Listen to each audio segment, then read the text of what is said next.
पिछली कड़ियों में हम जिक्र कर रहे थे कि किस प्रकार आत्मा जन्म लेती है और फिर अपने आगे की जीवन यात्रा की ओर बढ़ती है और मानव जन्म की ओर बढ़ती है।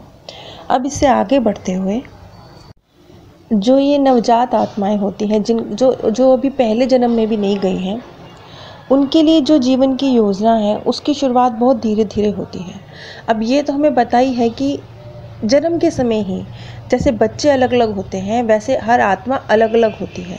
जैसे कभी भी दो लोगों के हाथ की छाप एक जैसी नहीं होती, वैसे ही कभी भी दो आत्माएं एक जैसी नहीं होती।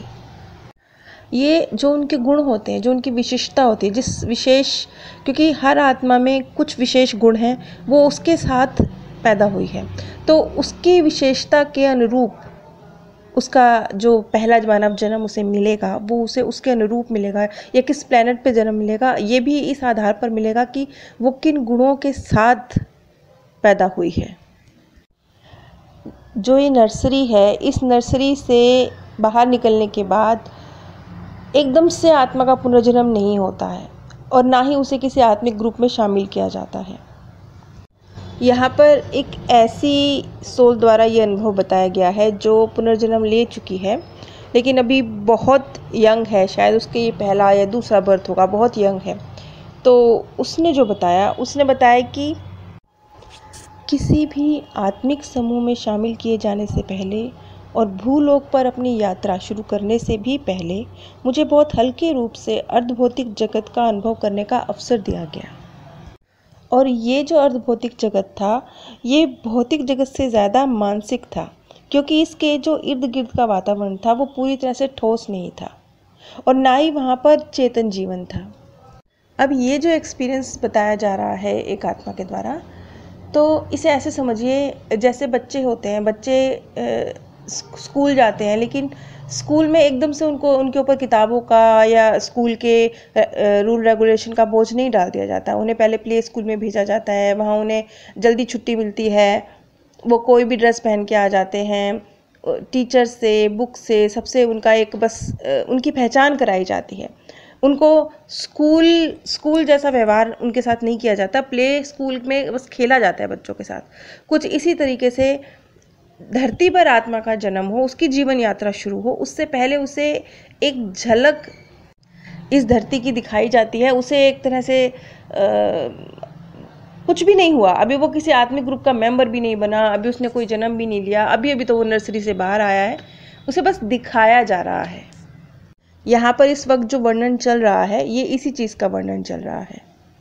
आगे उसने कहा कि यहाँ मुझे अपने साथ बहुत युवा आत्माएं भी दिखी थी।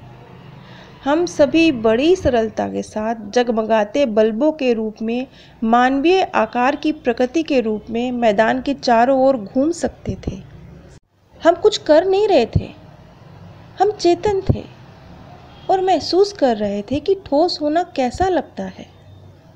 ऐसे समझ लीजिए जैसे बच्चा स्कूल नहीं गया लेकिन वो देख रहा है प्ले स्कूल में जाकर कि स्कूल जाना कैसा होता है।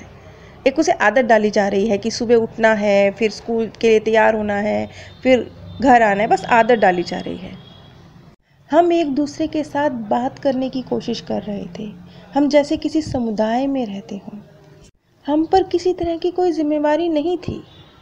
वहाँ का जो वातावरण था वो बहुत ज़्यादा काल्पनिक और प्रेम से भरा हुआ और सुरक्षा से भरा हुआ था। और तभी मैंने जाना कि यहाँ पर कुछ भी स्थिर नहीं है। देखिए बच्चे हैं ना, इनको एक्सपीरियंस कराया जा रहा है लेकिन साथ ही साथ ये भी बताया जा रहा है कि एग्जैक्टली ऐसी दुनिया नहीं है, सिर्फ एक्सपीरियंस किया जा रहा है। क्योंकि आगे उसने कहा कि यहाँ कुछ भी स्थिर नहीं है। ये शुरुआती वक्त हमारे अस्तित्व का सबसे सरल समय होगा, लेकिन जल्दी ही हम ऐसे लोकों में होंगे जहां हम सुरक्षित नहीं होंगे। ये सारे एक्सपीरियंस एक तरह से शिक्षा देने वाली स्मृतियों जैसे हैं। कम शब्दों में अगर समझा जाए तो अब यहाँ पर एक आत्मा का जन्म हो चुका है, वो एक नर्सरी से बाहर आ चुकी है, उसे अभी किसी आत्मिक ग्रुप में शामिल नहीं किया गया है। लेकिन ये हो सकता है शायद कि किस प्लेनेट पे उसने जन्म लेना है इस बात का निर्धारण कर दिया गया हो, क्योंकि यहाँ पर जो व्यक्ति ने अपना एक्सपीरियंस बताया उसने कहा कि उसे जैसे पृथ्वी लोक है उसके अर्ध भौतिक जगत का एक्सपीरियंस हुआ। अब इस चीज़ का मतलब दो निकल के आता है कि या तो दूसरे प्लेनेट का भी अनुभव ये हो सकता है, ये उसका पृथ्वी प्लेनेट का अनुभव हो सकता है। आत्मा को जो दूसरे या कुछ भी कोई भी प्लेनेट है या धरती प्लेनेट है ये स्थिर नहीं है, इनका जो अर्धभौतिक जगत है उसका एक्सपीरियंस कराया जा रहा है। अब ये निर्धारण तो बाद में होगा कि उसने किस प्लेनेट पर जन्म लेना है, किस रूप में जन्म लेना है, वो तो निर्धारण बाद में होगा। लेकिन उससे पहले अच्छा यहाँ पर ही उनको मार्गदर्शक भी सौंप दिए जाते हैं, यानी वो जल्दी ही अब किसी वरिष्ठ आत्मा के हवाले होंगी जो उनको संभालेगी, क्योंकि आगे यहीं से मार्गदर्शक के रोल की भी बात की गई है। मार्गदर्शक का रोल वहीं से शुरू हो गया है जहाँ से अभी पहला बर्थ भी नहीं लिया है, वहीं से शुरू हो गया है। एक तरह से मार्गदर्शक ही हैं जो ये अर्धभौतिक जगत जो स्थिर नहीं है, जो ठोस नहीं है, लेकिन फिर भी भौतिक जगत का एक्सपीरियंस है, इस तरह की जगत का जो एक्सपीरियंस करा रहे हैं वो एक तरह से मार्गदर्शक ही करा रहे हैं। ये समझ लीजिए कि बच्चे को स्कूल जाने के लिए तैयार किया जा रहा है, नई जगह पे जाके डरे नहीं, थोड़ा सा उस जगह से परिचित कराया जा रहा है।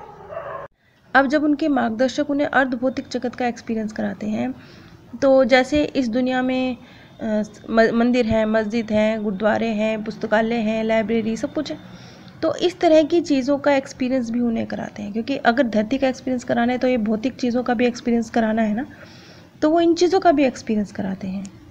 यहाँ पर एक सवाल भी किया जाता है कि अब ये कैसे संभव है कि किसी ने कोई इमारत आत्मालोक में देखी या कोई गुरुद्वारा देखा या कोई लाइब्रेरी देखी, ये कैसे संभव है? इसके जवाब में डॉक्टर न्यूटन कहते हैं कि हम जो भी इस जीवन में देखते हैं उसकी एक छवि आत्मा रूप में जो उसकी याद है वो आत्मा के अंदर रहती है। अब किसी ने आत्मा लोक में इमारत देखी, लाइब्रेरी देखी, मंदिर देखा, इसका मीनिंग ये नहीं है कि उसने ईंट गारे का बना हुआ कुछ देखा। उसके मन में जो उस चीज़ के प्रति भाव है, जो मान लीजिए मंदिर देखा तो उसके लिए मंदिर का अर्थ क्या है? एक बहुत सकारात्मक शांति प्रदान करने वाला लौकिक स्थान। वो मंदिर को देख रहा है, मतलब वो इस चीज़ का एक्सपीरियंस कर रहा है। यहाँ पर खुद डॉक्टर न्यूटन ने कहा कि जो माध्यम स्थान का वर्णन कर रहा है मैं उस पर गौर नहीं करता हूँ, मैं गौर इस बात पे करता हूँ कि वो कैसा महसूस कर रहा है, वो उस चीज़ के किस पक्ष को बयां करने की कोशिश कर रहा है, कौन सा भाव उस चीज़ को देख के उसके अंदर जाग रहा है। ये चीज़ मैं यहाँ इसलिए एक्सप्लेन कर रही हूँ क्योंकि भौतिक जगत में आने से पहले भौतिक जगत की कई चीज़ों का अर्धभौतिक रूप में, इतना ठोस रूप में नहीं। जैसे यहाँ धरती पे आप ईंट गारे के मकान देखते हैं, ठोस देखते हैं, तो ठोस का एक्सपीरियंस नहीं हो रहा, लेकिन उस जैसी चीज़ का एक्सपीरियंस आत्मा को कराया जा रहा है। आप सभी से मेरी रिक्वेस्ट है कि नीचे डिस्क्रिप्शन बॉक्स में मैंने आप सभी के साथ अमेज़ॉन का लिंक शेयर किया है। अगर आप इस लिंक के माध्यम से कुछ भी परचेज़ करते हैं तो बिना कोई आर्थिक नुकसान उठाए भी आप इस ज्ञान के प्रसार में सहयोग दे सकते हैं। नीचे डिस्क्रिप्शन बॉक्स में ही मेरे second channel path of happiness का लिंक भी दिया गया है। वहाँ पर जो वीडियोस बनाई जाती हैं वो इतनी गूढ़ नहीं है, इतनी समझने में मुश्किल नहीं है, बहुत इजी हैं। एक तरह से बड़े शुरुआती ज्ञान की वहाँ बात की गई है। मैनी लाइफ मैनी मास्टर्स की सीरीज़ उस चैनल पर ख़त्म हो चुकी है और इस समय सेम सोल मैनी बॉडीज़ की सीरीज़ चल रही है। आप सभी पर परमात्म सौंदर्य, प्रेम और आनंद सदैव बरसता रहे। आप सभी दिव्य परम धाम में स्थान प्राप्त करें। पिछली कड़ियों में हम जिक्र कर रहे हैं